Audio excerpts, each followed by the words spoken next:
भैया ये बैंगन कैसे दिए? 40 रुपए किलो है। और करेले? वो 30 रुपए किलो है। सभी सब्जियों में आग लगी पड़ी है। सब इतना महंगा है कि गरीब आदमी कुछ खा ही नहीं सकता। गरीब आदमी के लिए ये भिंडी है, आप इसे खा लीजिए, सिर्फ 10 रुपए किलो।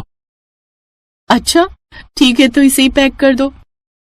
रीना भिंडी की सब्जी लेकर घर आ जाती है और रात को खाने में वही बना देती है।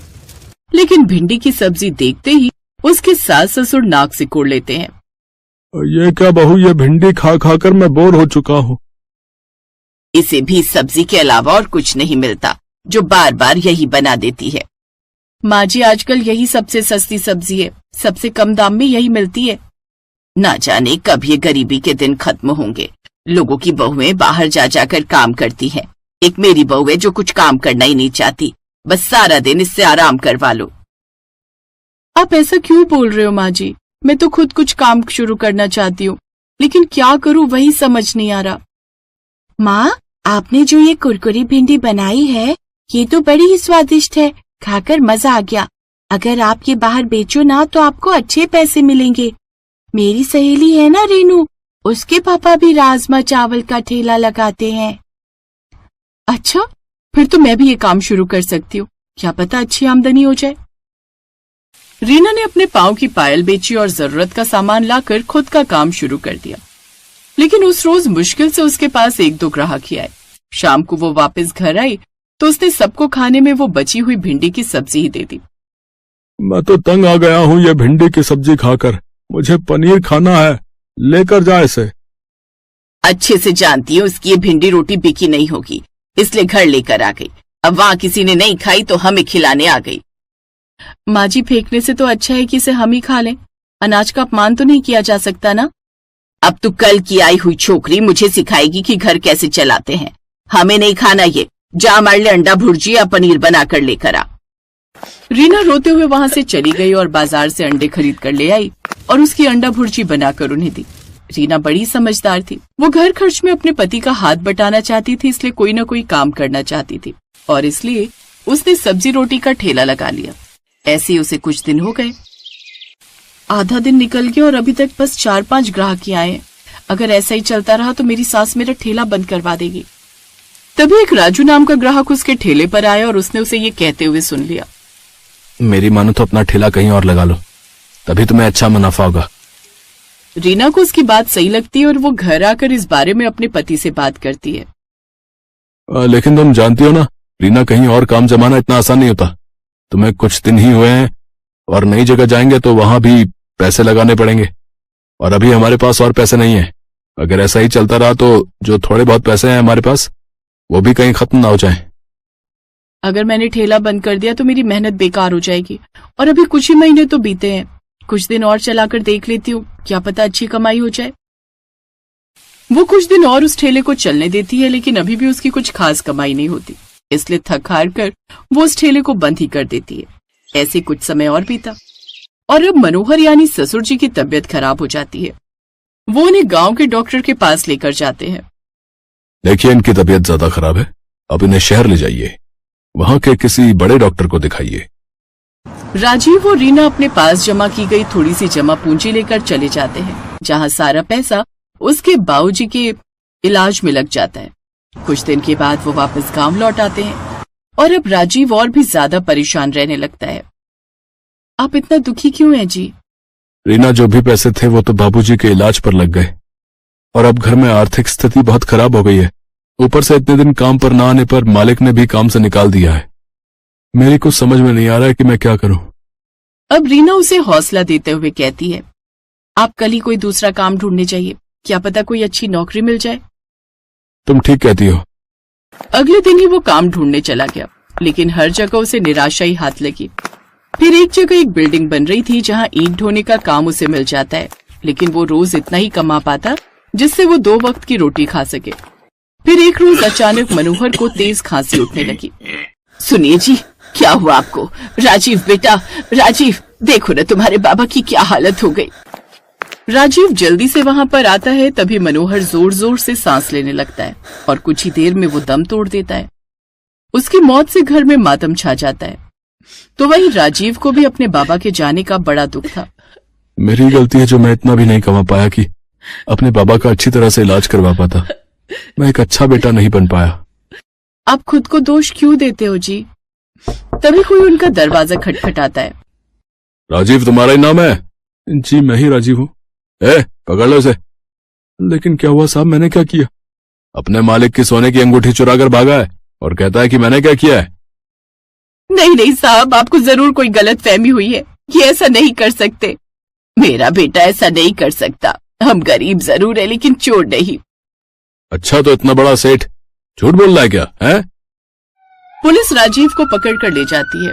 अब रीना और उसकी सास घर में अकेली रह जाती हैं और अब लगातार इन हादसों से उसकी सास भी बीमार रहने लगती है।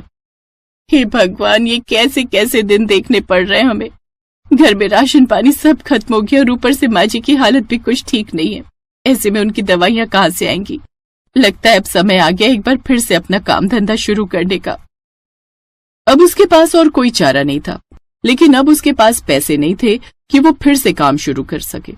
तभी एक औरत उसका पता पूछते हुए वहां आई। रीना ने जैसे ही उसे देखा उसे गले से लगा लिया, क्योंकि वो और कोई नहीं बल्कि उसकी बचपन की सहेली प्रेरणा थी, जिसकी शादी शहर में हुई थी, लेकिन कुछ दिन पहले ही वो गांव वापस लौटी थी। तुझे याद है रीना, तू बचपन में स्कूल के टिफिन में अक्सर भिंडी लाती थी। क्या मजा आता था। तेरे हाथों की भिंडी कितनी टेस्टी होती थी। आज फिर वही बनाकर खिला देना। अच्छा ठीक है, मैं बनाकर ले आती हूँ। रीना जैसे ही रसोई में गई तो सारे डब्बे खाली पड़े थे। घर में थोड़ी सी भिंडी थी, लेकिन तेल, मसाले और आटा सब खत्म था। वो जल्दी से पीछे की तरफ से सामने वाली कमला काकी के घर गई और थोड़ा सा सामान ले आई और उसने फिर भिंडी और रोटी बनाई। वाह रीना, अब तो मजा आ गया। कितना मस्त बना है। वैसे जीजू कहाँ है? फिर रीना उसे रोते हुए सारी बात बताती है। डोंट वरी रीना, मेरे हस्बैंड शहर के जाने माने वकील हैं और मैं उनसे इस बारे में बात करती हूँ। और तब तक तू ये पैसे रख और खुद का भिंडी ठेले का व्यापार शुरू कर, और साथ ही भिंडी रोटी के साथ लस्सी भी बेच। फिर तेरी भिंडी सबको पसंद आएगी। गर्मियों में सबको यही तो चाहिए। रीना को उसकी बात सही लगी। अपनी दोस्त के दिए हुए पैसों से उसने अपना भिंडी रोटी का ठेला फिर से शुरू कर दिया। खुशबू तो बड़ी कमाल की आ रही है। कैसे दी है भिंडी रोटी की प्लेट? जी 40 रुपए प्लेट, उसके साथ लस्सी फ्री है। ग्राहक ने जैसे ही वो खाई तो वो खुश हो गया, क्योंकि इससे पहले उसने ऐसा कुछ टेस्टी नहीं खाया था। कुछ ही दिनों में उसका भिंडी रोटी का ठेला खूब अच्छा चलने लगा। अब वो अपनी सास को अच्छे से डॉक्टर के पास ले गई और उनका इलाज करवाया। रीना की सास को अब उसकी अहमियत समझ में आई। उसने उससे माफी मांगी। इधर प्रेरणा के पति ने राजीव को झूठे चोरी के केस से रिहा करवा दिया। तू तो मेरी जिंदगी में फरिश्ता बनकर आई, जिसने आते ही मेरी सारी मुश्किलें दूर कर दी। तू मेरी दोस्त है, तेरे लिए मैं इतना तो कर ही सकती हूँ। अभी तो मैं वापस शहर जा रही हूँ, लेकिन हाँ, जब भी दिल करेगा तेरे हाथ की भिंडी खाने आती रहूंगी और मैं तेरे लौटने का इंतजार करूंगी। प्रेरणा ये कहकर वहां से चली गई, जिसके बाद अब राजीव और रीना साथ में मिलकर भिंडी रोटी का ठेला चलाने लगे और उससे उन्हें खूब कमाई होने लगी। अब उनकी सारी परेशानियां खत्म हो गई और वो खुशी खुशी रह। पूर्वी की माँ शांति घरों में सफाई बर्तन का काम करती थी। पूर्वी जब साल भर की थी तभी उसके पिता ने दूसरी शादी कर ली और पूर्वी को उसकी माँ के साथ घर से निकाल दिया। उसके बाद से शांति ही खुद से मेहनत करके अपनी बेटी पूर्वी को पाल पोस रही थी। थोड़े बहुत पैसे जोड़कर शांति ने पास के एक स्कूल में पूर्वी का दाखिला करवा दिया। भाभी जी, कोई पुराना स्कूल का बस्ता और रोटी का डिब्बा रखा हो तो आप मुझे दे देना। वो मैंने पूर्वी का दाखिला स्कूल में करवा दिया है। कल से वो स्कूल जाएगी। हाँ, दीक्षा का एक बैग रखा है, वो लेती जाना। रोटी का डिब्बा, वो जो लंच बॉक्स है ना लाल वाला, वो ले ले। ठीक है भाभी जी, बहुत बहुत शुक्रिया। शांति जहाँ काम करती थी वहां से उसने बस्ता और रोटी का टिफिन ले लिया। वो स्कूल का बस्ता और रोटी का डिब्बा लेकर घर पहुंची तो पूर्वी की खुशी का ठिकाना नहीं था। माँ, ये मेरा स्कूल बैग है। अब मैं भी स्कूल पढ़ने जाऊंगी। बहुत मजा आएगा। पता है माँ, शीतल बता रही थी जब इंटरवल होता है ना तो सब बच्चे खाना खाते हैं, फिर एक साथ खेलते हैं। खूब मजा आता है। सब बच्चे रोजाना अच्छा अच्छा खाना लाते हैं। आप मुझे भी अच्छा अच्छा खाना देना। पूर्वी के चेहरे पर खुशी देखकर शांति बहुत खुश थी, पर वो जानती थी कि वो अच्छा अच्छा खाना अपनी बेटी को नहीं दे सकती। वो तो जो रूखा सूखा बनाती है वही उसके टिफिन बॉक्स में दे सकती है। अगले दिन शांति पूर्वी के लंच बॉक्स में रोटी और थोड़ी सी सब्जी रख देती है। पूर्वी स्कूल पहुंचती है।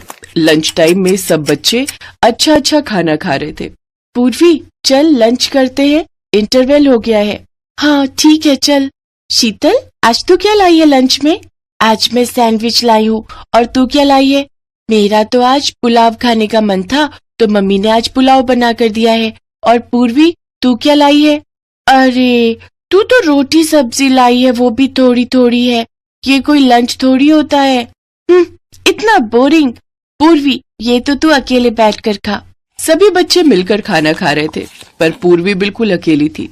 वो अपनी थोड़ी सी सब्जी और सूखी रोटी अकेले ही खा रही थी। कुछ देर के लिए वो उदास हो गई पर उसके बाद फिर से सब बच्चों का ध्यान पढ़ाई में लग गया तो वो इस बात को भूल गई।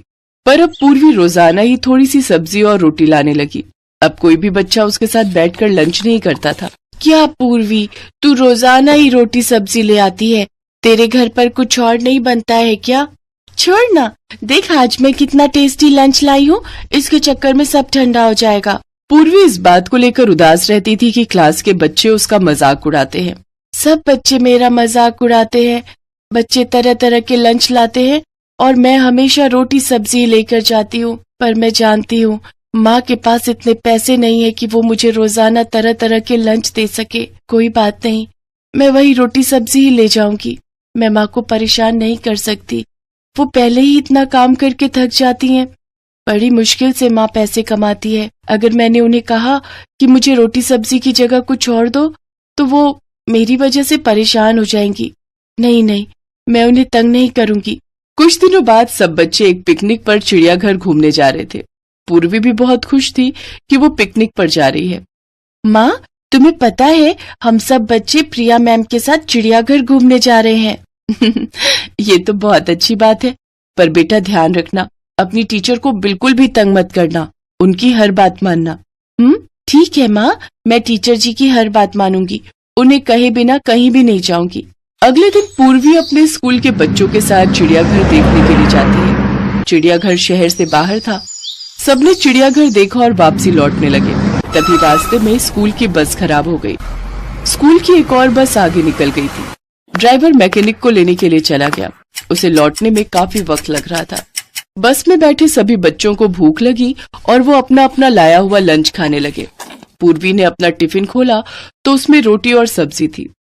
पूर्वी जैसे ही अपनी रोटी सब्जी खाने लगी तभी उसने देखा कि उसकी टीचर के पास लंच है ही नहीं, वो ऐसे ही बैठी हुई है। मैम जी आप लंच नहीं खा रहे? नहीं बेटा, बच्चों को बस में बिठाने के चक्कर में मेरा लंच वाला थैला मैं चिड़ियाघर में ही भूल आई। अब तो हम बहुत आगे निकल आए हैं और बस भी खराब हो गई है, इस वजह से मैं वापस जाकर ला भी नहीं सकती थी। कोई बात नहीं, तुम खाओ, जब हम स्कूल पहुंच जाएंगे तब मैं कुछ खा लूंगी। बच्चों सब अपना अपना लंच करो। सब बच्चे आपस में मस्ती करते हुए अपना अपना लंच कर चुके थे। बच्चे नींद में थे तो सब बस में ही सो गए। ड्राइवर मैकेनिक को ले आया था। मैकेनिक बस को ठीक कर रहा था। भैया अभी बस ठीक होने में कितना समय लगेगा? मैडम जी अभी 1 घंटा और लग जाएगा, बाकी कोशिश कर रहे हैं थोड़ी जल्दी हो जाए। अगर 1 घंटा ठीक होने में लगा तो हमें स्कूल पहुंचते पहुंचते 2 घंटे तो मानकर चलो, शाम के 7 बज ही जाएंगे। प्रिंसिपल मैडम को फोन कर देती हूँ, वो चिंता कर रही होंगी। अब तो मुझे भूख भी लगाई है, यहाँ आसपास तो सुनसान है, कुछ भी खाने को नहीं मिलेगा। अरे पूर्वी बेटा, सब बच्चे सो गए, तुम्हें नींद नहीं आई? थोड़ी देर सो जाओ। अरे तुमने लंच नहीं किया? मैडम जी आपने भी तो कुछ नहीं खाया, इसीलिए मैंने लंच अभी तक खोला ही नहीं। आप मेरे लंच में से थोड़ा खा लो। कितनी प्यारी बच्ची है, मेरे पीछे इसने कुछ भी नहीं खाया, इसके में से थोड़ा सा खा लेती हूँ ताकि ये भी खा ले। लाओ पूर्वी, मुझे दो, मैं थोड़ा खा लेती हूँ। क्या हुआ, लाओ। मैडम जी मेरे पास ये रोटी सब्जी ही है, बाकी बच्चों की तरह अच्छा अच्छा खाना नहीं है। माँ कहती है जब हमारे पास बहुत सारे पैसे होंगे तब वो अच्छा अच्छा खाना लाएंगी। पूर्वी बेटा, खाना सभी अच्छा होता है, रोटी सब्जी तो और भी अच्छी होती है। अरे वाह, आलू की सब्जी और साथ में रोटी, मुझे तो भूख से रुका ही नहीं जा रहा, मैं तो पूरी रोटी खाऊंगी। मासूम पूर्वी की भोली बातें सुनकर टीचर भी भावुक हो जाती है। वो पूर्वी के लंच में से एक रोटी और सब्जी खाती है। पूर्वी बहुत खुश थी। कुछ देर बाद बस ठीक हो जाती है। सब लोग स्कूल पहुंचते हैं। अगले दिन पूर्वी स्कूल पहुंचती है तो उसके लंच बॉक्स में वही रोटी सब्जी थी। सब बच्चे फिर उस पर हंसने लगे। तभी पूर्वी की टीचर उसे अपने पास बुलाती है। पूर्वी, तुम्हारी रोटी सब्जी मुझे बहुत अच्छी लगी थी। क्या आज भी मैं तुम्हारा लंच खा सकती हूँ? जी मैम, ये लीजिए। अरे, अगर तुमने मुझे ये टिफिन दे दिया तो फिर तुम क्या खाओगी? कोई बात नहीं मैम जी, मैं घर जाकर खा लूंगी। ऐसे कैसे? एक काम करो, आज तुम मेरा लंच खा लो, ठीक है? मैम पूर्वी को अपना लंच दे रही है। हाँ, वही मैं देख रही हूँ। मैम अपना लंच कभी किसी को नहीं देती। हमसे तो उन्होंने कभी भी लंच शेयर नहीं किया। आपका लंच मैम जी? हाँ, वो आज मैंने घर पर बर्गर बनाए थे, पर मुझे तुम्हारी रोटी सब्जी इतनी पसंद आई थी कि मुझे लगा कि ये बर्गर अगर तुम खा लो और मैं तुम्हारी रोटी सब्जी। तुम्हें बर्गर पसंद है ना? बर्गर? वो तो मैंने कभी खाए ही नहीं ma'am ji. Thank you ma'am ji. Purvi की टीचर प्रिया जानती थी कि पूर्वी एक गरीब बच्ची है। वो जानती थी कि पूर्वी की माँ के पास इतने पैसे नहीं है कि वो पूर्वी को तरह तरह के व्यंजन बनाकर और खरीद कर खिला सके। इसीलिए प्रिया बहाने से पूर्वी के लिए बर्गर लाई थी, ताकि पूर्वी के चेहरे पर एक नया लंच देखकर खुशी आ सके। और यही हुआ। जब पूर्वी ने टिफिन खोला तो उसमें 2 बहुत ही टेस्टी बर्गर पैक किए हुए थे। पूर्वी को बर्गर खाते हुए जो खुशी मिल रही थी, उस खुशी को देखकर टीचर प्रिया की आंखें भी थोड़ी नम हो गईं। इसके बाद कभी कभी बहाने से टीचर प्रिया पूर्वी के लिए तरह तरह के खाने पीने की चीजें लाती रहती थी। एक छोटी सी प्यारी मासूम बच्ची का दिल कितना बड़ा है, ये बात प्रिया को उस दिन बस में समझ आ गई थी। इसीलिए एक टीचर होने के नाते उसने अपनी तरफ से पूरी कोशिश की कि वो भी पूर्वी के चेहरे पर खुशी ला सके। यही कोशिश कामयाब रही और पूर्वी के चेहरे पर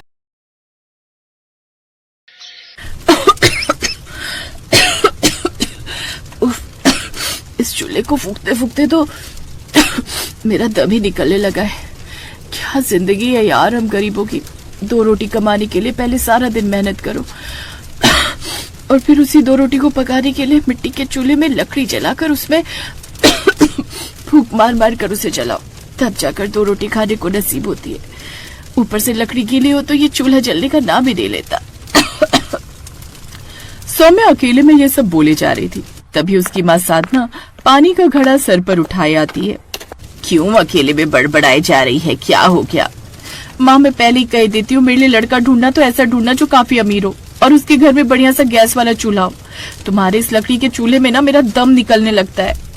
हाँ, जैसे तू तो अंबानी की बेटी है ना, जो बड़े घर का रिश्ता तेरे लिए आएगा।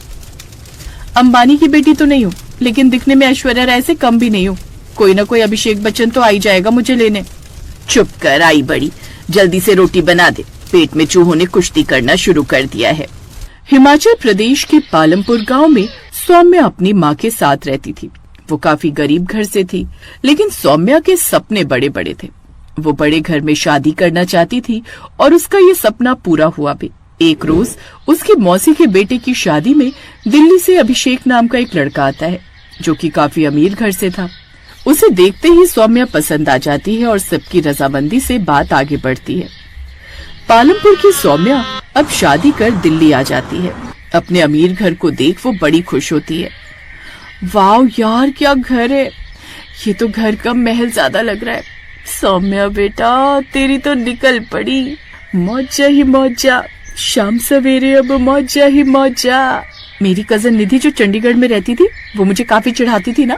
अब देखना, मैं भी इंस्टाग्राम और फेसबुक पर फोटो लगाऊंगी, फिर देखना कैसे वो मुझसे जलने लगेगी। यही सब सोचकर वो मन ही मन खुश हो रही थी। शादी की रस्मों के बाद वो सोने चली जाती है। फिर अगली सुबह सौम्या अपनी पहली रसोई की रस्म के लिए जाती है। आज तो मेरी पहली रसोई है। वाह वाह, किचन भी क्या शानदार बना है। अब अपनी पहली रसोई की वीडियो में सोशल मीडिया पर पोस्ट करूंगी। सौम्या अपने रूम से लेकर किचन तक की फोटोज खींचकर सोशल मीडिया पर डाल देती है, ताकि उसकी कजिन भी वो सब देख सके। वाह वाह, क्या टॉप का किचन है, एकदम मस्त। अब इतनी फोटोज काफी है उसे जलाने के लिए। अब अपनी पहली रसोई की तैयारी करती हूँ। जो भी हो, कम से कम अब मुझे फूंक मार मार कर लकड़ियां तो नहीं जलानी पड़ेगी। अरे लेकिन ये गैस चूल्हा कहाँ है? लगता है वो भी मॉडर्न होगा, जो नजर नहीं आ रहा होगा। तभी उसकी सास और ननद वहां आती हैं। माँ जी, आज मेरी पहली रसोई है तो क्या बनाऊं, और ये चूल्हा कहीं नजर नहीं आ रहा। भाभी, पहली रसोई की रस्म तो आप तब करोगे ना जब इस किचन में गैस चूल्हा होगा। क्या इतनी बड़ी रसोई में चूल्हा नहीं है तो फिर मैं खाना कैसे बनाऊंगी? सच कहूं तो हमारे यहाँ तो कई सालों से चूल्हा जला ही नहीं है, और अब तो हमें बिना चूल्हे के खाना खाने की आदत भी पड़ गई है। अब आप इसे चैलेंज या हमारे यहाँ की रस्म समझ लो कि नई बहू को बिना चूल्हे के खाना बनाना है। बहू कुछ मीठा बनाकर ले आ और साथ में खाने के लिए भी। ये कहकर वो वहां से चली जाती है। सौम्या सोच में पड़ जाती है, हे राम, ये तो वही बात हो गई पेड़ से गिरे खजूर पर अटके। मैंने क्या नहीं सोचा था अपने ससुराल की गैस चूल्हे के बारे में, लेकिन यहाँ तो चूल्हे का नामो निशान ही नहीं है। लगता है मुझे वही सब बनाना पड़ेगा जो स्कूल में होम साइंस की मैडम ने हमें नो फायर कुकिंग की क्लासेस में सिखाया था। आज पहली रसोई है तो मीठे में बनाऊंगी बर्फी। अब सबसे पहले मिल्क पाउडर लो, उसमें थोड़ा थोड़ा दूध डालो और फिर उसका डो बना लेती हूँ। और अब ऐसे ये बर्फी बनकर तैयार हो गई। अरे वाह, कितने अच्छे से तैयार हो गई मेरी मावा बर्फी। इसके साथ ही वो ब्रेड में टमाटर खीरा काट कर सैंडविच भी तैयार कर लेती है। साथ ही सबके लिए कोल्ड कॉफी भी बना कर ले आती है। वो सब ले जाकर वो टेबल पर रख देती है। सभी मावा बर्फी देखकर खुश हो जाते हैं। साथ ही सैंडविच और कोल्ड कॉफी का नाश्ता भी करते हैं। हाँ भाभी, आप एग्जाम में पास हो गई हो। सभी लोग उसके हाथ का बना बिना चूल्हे वाला खाना खाते हैं। ऐसे ही वो दोपहर के समय सबके लिए खाने में मूंग दाल की चाट बना देती है। फिर डिनर का समय आता है तो वो बाहर से खाना ऑर्डर कर देते हैं और बड़े मजे से खाते हैं। माँ जी, बाबूजी, आप लोग ये बाहर का खाना मत खाइए, ये आप लोग की सेहत के लिए ठीक नहीं। डोंट वरी सौम्या, बहू, हमें ये सब खाते हुए कई साल हो गए हैं। कई सालों से हमारे यहाँ चूल्हा नहीं जला है, जिसके कारण अब हमें ये बाहर के खाने की आदत हो गई है। लेकिन ऐसा क्यों बाबूजी? उसके ये सवाल पूछते ही सभी चुप हो जाते हैं, जैसे सबके चेहरे से हंसी ही गायब हो जाती है। सौम्या की कुछ समझ नहीं आ रहा था कि आखिर ऐसा क्या हुआ था कई साल पहले। बहू, आज तो ये सवाल पूछ लिया, लेकिन फिर कभी मत पूछना। सौम्या को ये सब अजीब लगता है, लेकिन उस रोज के बाद वो कभी घर में ये सवाल नहीं उठाती। अगले दिन वो नाश्ते में सबके लिए फ्रूट चाट बना देती है। फिर दिन में वो लोग बाहर से खाना ऑर्डर कर लेते हैं। ओ गॉड, ये सब कितना बाहर का खाना खाते हैं। ऐसे ही शाम हो जाती है। बहू, आज दिन में बाहर का खाना खाकर पेट भारी हो गया है, इसलिए तू घर पर ही कुछ बना दे अब। हे भगवान, अब बिना चूल्हे के मैं क्या ही बनाऊं। भाभी, आप बीन्स को छोटा छोटा काट कर उसमें खीरा और टमाटर मिलाकर उसका सैलेड बना दीजिए, और बाकी आप देख लीजिए। ये कहकर ननद वहां से चली जाती है। लेकिन सौम्या की समझ में कुछ नहीं आ रहा था कि वो अब साथ में क्या बनाए। ऐसा करती हूँ, स्कूल में जो नो फायर कुकिंग क्लासेस में सीखा था वही बना लेती हूँ, यानी कि सलाद के साथ थोड़ा पोहा ही बना लेती हूँ। रसोई में जाकर वो बीन्स को छोटा छोटा काट कर उसमें नींबू, खीरा और छोटे छोटे टमाटर काट कर उसकी चटनी बना लेती है। कुछ देर बाद, वाह सौम्या, तुम तो बिना चूल्हे के भी काफी अच्छी चीजें बना लेती हो। हाँ, ये तो हेल्दी भी है और पेट भी भर गया। उन सब का पेट तो भर जाता है, लेकिन सौम्या का पेट नहीं भरता। ना जाने इन सब का पेट ये सब कच्चा खाना खा कर कैसे भर जाता है। मुझे तो भूख लगी है। ऐसे कुछ दिन बीत जाते हैं। सभी ससुराल वाले बाहर का खाना मंगा कर खाते रहते या फिर घर पर ही बने हुए सलाद खा लेते। एक रोज, उफ, अब आज भी बिना चूल्हे के ही खाना बनाना पड़ेगा। ऐसा करती हूँ, आज मैं दही और फलों को मिलाकर उनकी चाट बना देती हूँ। सौम्या को कुछ समझ नहीं आ रहा था, इसलिए उसने आज भी फलों की चाट बना दी। अब यही सिलसिला कई दिनों तक चलता रहा। रोज रोज नई नई डिशेस सोच सोच कर अब सौम्या भी परेशान हो गई थी। उफ, मेरे बस की तो नहीं है बिना चूल्हा जलाए नए नए एफर्ट करने की। इससे तो सही मैं अपने गरीब मायके में ही थी, जहाँ भले ही लकड़ियों वाला धुएं वाला चूल्हा जलता था, लेकिन कम से कम खाने को रोटी तो मिलती थी। परेशान होकर वो जाकर इस बारे में अपने ससुराल वालों से बात करती है। मुझसे नहीं खाया जाता अब रोज रोज ये सलाद और कच्ची हरी सब्जियां। मुझे अब इस घर में गैस चूल्हा लाकर दीजिए, नहीं तो मैं चली अपने मायके। तुम पागल हो गई हो क्या सौम्या? इतनी सी बात के लिए तुम ये घर छोड़कर जा रही हो? तो क्या राज है जो आप लोग मुझे नहीं बता रहे? आखिर क्यों इस घर की आलीशान रसोई बिना चूल्हे के? आप जानना ही चाहती हैं तो सुनिए भाभी। मेरी एक बड़ी बहन थी राखी। एक रोज वो रसोई में गैस पर खाना बना रही थी कि तभी, बस अब ये दाल में तड़का मार लो, फिर गर्मा गर्म रोटी बना लेती हो। ये सोचकर प्रीति दाल में तड़का मारने लगती है कि तभी गैस के पास रखे कपड़े में आग लग जाती है और कुछ ही देर में वो आग सिलेंडर भी पकड़ लेता है, जिससे वो सिलेंडर ब्लास्ट हो जाता है। दीदी की उस हादसे में मौत हो गई। बस तभी से माँ को रसोई में चूल्हा रखने से डर लगता है। उस हादसे के बाद हमारे घर में कभी चूल्हा नहीं जला। ये सुनकर वहां खड़े सभी लोगों की आंखों में आंसू आ जाते हैं। फिर सौम्या अपनी सास के पास जाकर कहती है, माँ जी, कभी कभी जिंदगी में हादसे हो जाते हैं, लेकिन इसका मतलब ये तो नहीं कि वो चीज बुरी हो गई या हम उस हादसे के कारण जिंदगी जीना ही छोड़ दे। माँ जी, रोज बाहर का खा खाकर आप लोगों की तबीयत खराब हो जाएगी और मैं जानती हूँ आप अपने परिवार को बीमार नहीं देख सकती। शायद तू ठीक कह रही है बहू, मैंने ही कभी हिम्मत नहीं की उस गम से उभरने की। तू अब कहीं नहीं जाएगी। अभिषेक बेटा, तू आज ही पसंद का मॉडर्न चूल्हा ले आ। अब से हमारी रसोई में भी चूल्हा होगा। ये सुनकर सभी खुश हो जाते हैं और उस रोज के बाद अब उनकी रसोई में भी गैस चूल्हा होता है, जिस पर सौम्या स्वादिष्ट स्वादिष्ट खाना बनाकर सबको खिलाती और सब बड़े मजे से कई सालों बाद घर का बना खाना खाते हैं।